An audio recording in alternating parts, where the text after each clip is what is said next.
up, vinyl community? I better go make my bed. And so, and hence, whereso that the bed was made. Someone told me make a video. It's been a while. When someone tells me to make a video, I do a video. So I'm gonna make my top 10 of 2020. In the background, we're listening to my band because everyone in the VC wants to know my band because they love us. No, really. I'm just doing some commercial for my band, okay?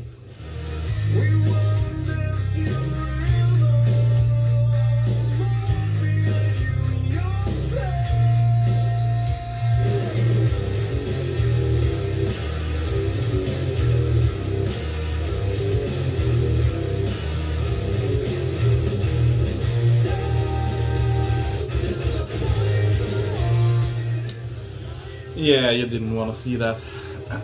Okay, my top 10 of 2020. It's been hell of a music year. It started off with my boss at the magazine that I write for told me that we had to make top 20 for 2020, and I hadn't really listened to a lot of new music. Anyways, that made me do it. So when I do stuff, I do it all in. So I ended up listening to over 100 records, and these are my top 10. On place number 10 is a Norwegian band called Ringfun Movies and their record The Third Majesty. The record itself is in the mail. I haven't gotten it yet, but Norway is a really good band for progressive music. So if you're interested, check out some bands from Norway. Anyways, what does Ringfun Movies sound like? There's even bits of King Crimson, Cathedral, you know, the progressive band, not the metal band. Some Cryptograph Generator, you know, the darker side, the atmospheric style of that band. And if you want to hear what they sound like, I suggest you listen to the 7 movements off of their album. So that's number 10. Number 9.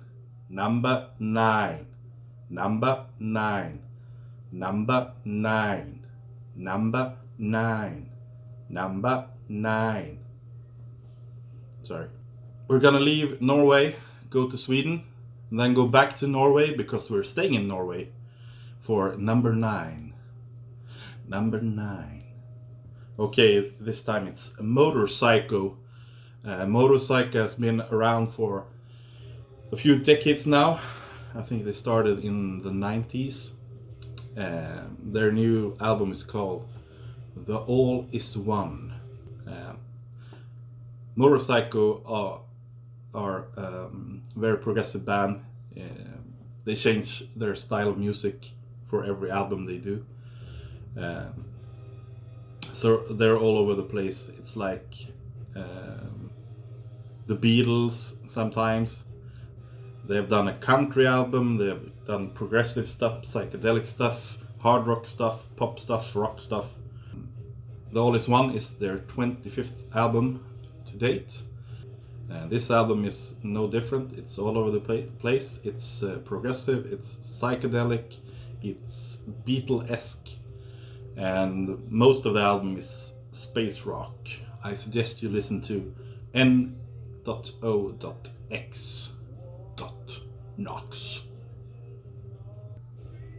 Staying on number 9, the Motorpsycho record is also in the mail. I'm guessing it's a COVID thing or something. The records never seem to get her. Number 8, I haven't even ordered that album yet, but I will because it's a really good one. Number 8 is Jonathan Wilson and his album Dixie Blur. And if you are familiar with Jonathan Wilson, you know that he's in the same vein as Ryan Adams or what's it called? Yeah, Jason Isbell. And both Ryan and Jason released good albums this year as well, but they didn't make my top 10 this year. Spoiler! Anyways, Jonathan Wilson's new album is a 70s homage to, you know, the Americana country rock style that was going on in the 70s. Bands like Crosby, Stills, Nash & Young, Neil Young, Dave Crosby, Stephen Stills, Graham Nash. Anyways, it's a really great album, and I would like you to lend an ear to the song Oh Girl. Okay, time to show some albums, because I do own some of those. Coming at number 7. I usually don't do this, but Dungen's live album from this year makes spot number 7. And Dungen is a psychedelic rock band from Sweden. They have released a bunch of good albums, and this is actually a pretty good starting point if you want to know what they sound like. So Dungen in at number 7. Okay, number 6, moving into space. Yuri Gagarin, The Outskirts of Reality. One would think that this is a Russian band, but they are Swedish. As I said, this is space rock. Really, really good album. Check out the song QSO. Really good off this album. Okay, coming in at number 5, the biggest surprise to me. Miss Bungle has released a new album. It's really old songs, but they have re-recorded them. And Mr. Bungle is Mike Patton's little baby band. They're really all over the place. It's kind of like Faith No More meets psychedelic music meets metal meets whatever. Anyways, what surprised me about this album is that it's mostly really, really hard thrash metal, and he has some cool guest appearances. Mr. Slayer, no, not Tom Araya, Dave Lombardo on drums, and the man with 2 sure names, Scott Ian Scott, Ian Scott. I don't know what it's called. Is it Scott Ian? From Anthrax on guitars. Killer album. Thanks to Dylan for killer, that word. The name of the album is The Raging Wrath of the Easter Bunny Demo. Okay, next up we're moving back to Norway. This is Cryptograph, or Cryptograph, or Cryptograph in Norwegian. They're kind of a stoner band, really influenced like many other stoner bands of Black Sabbath. Really, really good stuff. One of my absolute favorite bands that has come lately. This is their first album, and I hope there will be many more. They themselves claim that their biggest influences are of the 60s, and you can really hear that. It's the fuzzy stuff happening in the 60s. They're kind of like a mix of bands like Roky Erickson, Uncle Acid, Black Sabbath. I hear a lot of Graveyard, a Swedish retro rock band. Anyways, listen to The Veil and the third song called Seven, and also the Uncle Acid influenced song Crimson Horizon. The song Sleeper is perhaps the song with the most hit potential, if you could talk about hit potential in stoner metal / psych rock bands. Anyways, Sleeper is amazing, great song. The album ends with a song that makes me want to play Diablo. It's called Ocean. Listen to it. Cryptograph. Moving on, back to Sweden again. This time for Lowrider. Perhaps Sweden's answer to Caius. They released their first album back in 2000, and that became an instant classic amongst stoner fans. Anyways, they're back 2020 with this album called Refractions, and the band is Lowrider.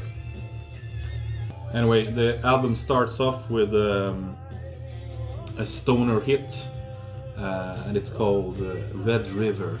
It continues with Ode to Ganymede. Don't know how that is pronounced, but it's a celebration of Jupiter's biggest moon.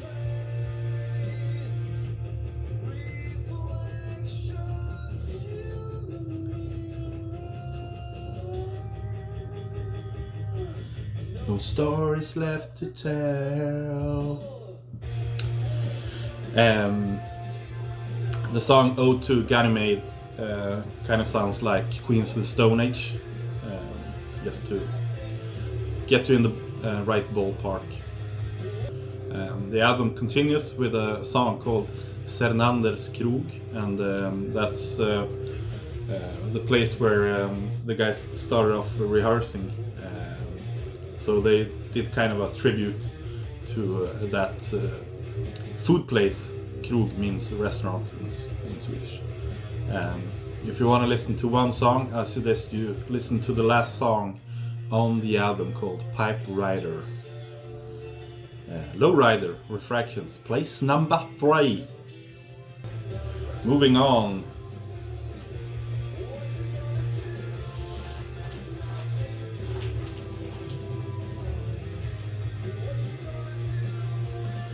Okay, time for number 2, and now we're moving into, dare I say, masterpieces. Yes, I would say that the French band Slift released a masterpiece called Amen.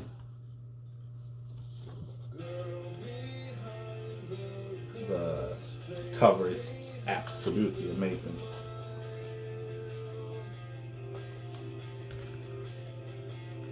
One would think that Slift play space rock.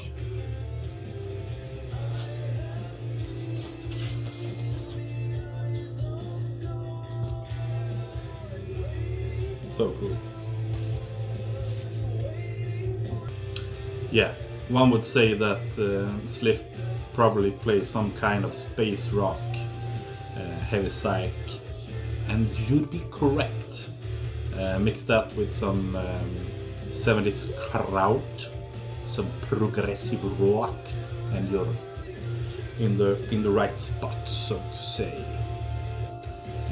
Anyways, it starts off with a killer heavy-ass opening riff that makes you go, oh, ho, ho, ho, ho. You're in for a ride. Second song, It's Coming, is more a crowd piece with a, one of those mauling, monotonous riffs, like.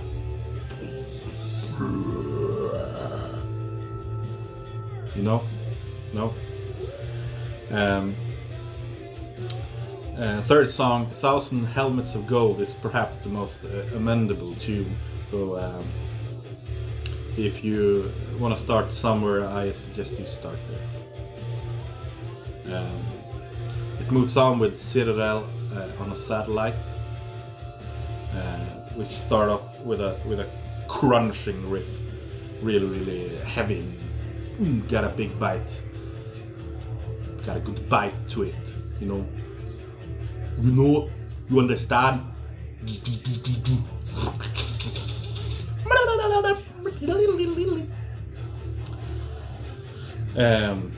Anyways, you just need to listen to this record, Amen, by French band Slift. It is amazing.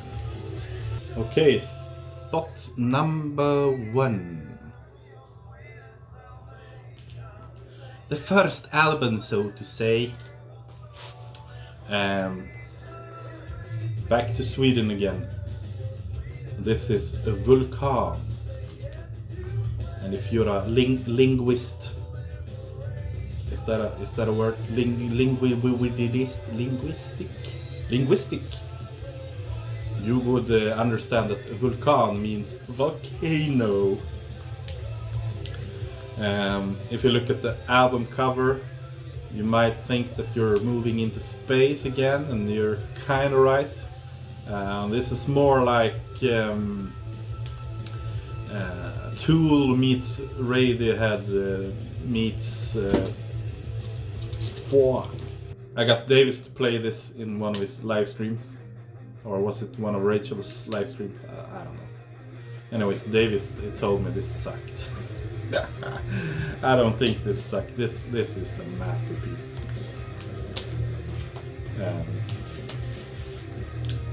Back of the album doesn't look like that. There's a record in the way.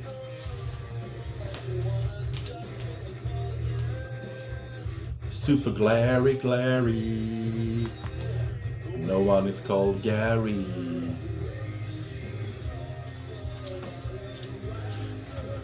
So what to say about Vulcan?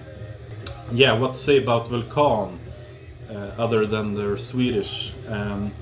If you've heard a Swedish band called Skräcködlan, they're kind of in the same vein of that, like alternative rock, stoner metal, heavy psych, progressive stuff.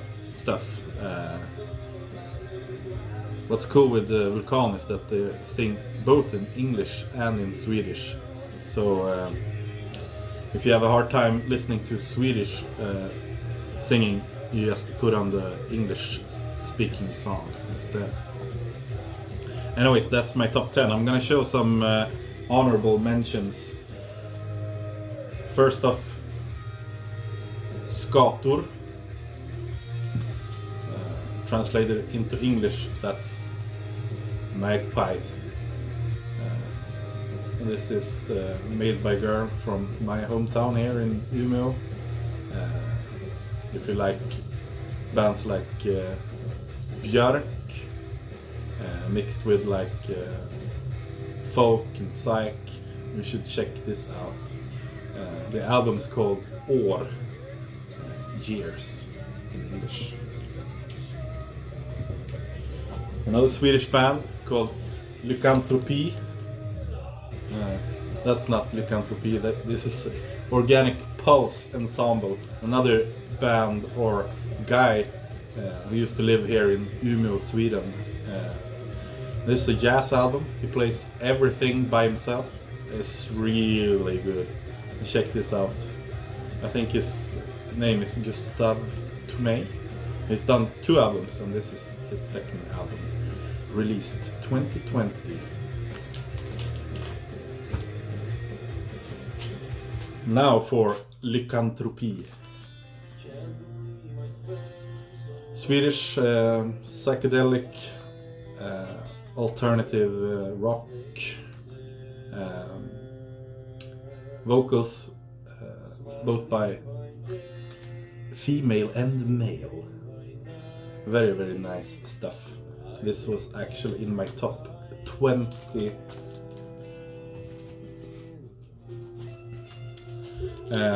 I do like Swedish progressive band called Gourd. The bass player is called Johan Brandt, and Johan Brandt has that cool bass sound that I think Cathedral was the first band to have that like punchy, almost distinct bass sound. Anyways, Gourd, they did some great albums, and Norwegian band Jord, I think, were heavily influenced by Gourd. And Jord, two of the guys from Jord also did this. It's called Eldsmark. Very, very good stuff. This is progressive rock. Kind of more like the folky, calm side of progressive rock. Very, very good. Also in my top 20. Another Norwegian band called Vodler. If you like Yes, you have to listen to this, because on some of the songs they actually do sound 100% like Yes. Very well written progressive symphonic rock. Vodler. The name of the album is Dwellers of the Deep. Okay, last record I'm gonna show. This is actually a friend of mine called Tobias Lundgren. He used to play drums in Swedish symphonic prog band called Moon Safari. Moon Safari is a relatively big band. They play both Japan, USA, and Sweden, of course, and Europe. And this is his new band, and they're called Windham End, and the album is called Perspective Views. Really good album. Check it out if you're into symphonic and progressive rock. If you think my video was too short, I have listed all of the 100 albums that I had listened to. I've written some stuff about almost all of the bands. I have links to YouTube. Also did a Spotify list of the best songs of 2020, so I'm gonna link to all of those below. Please do comment what was your best album of 2020. Ta-da!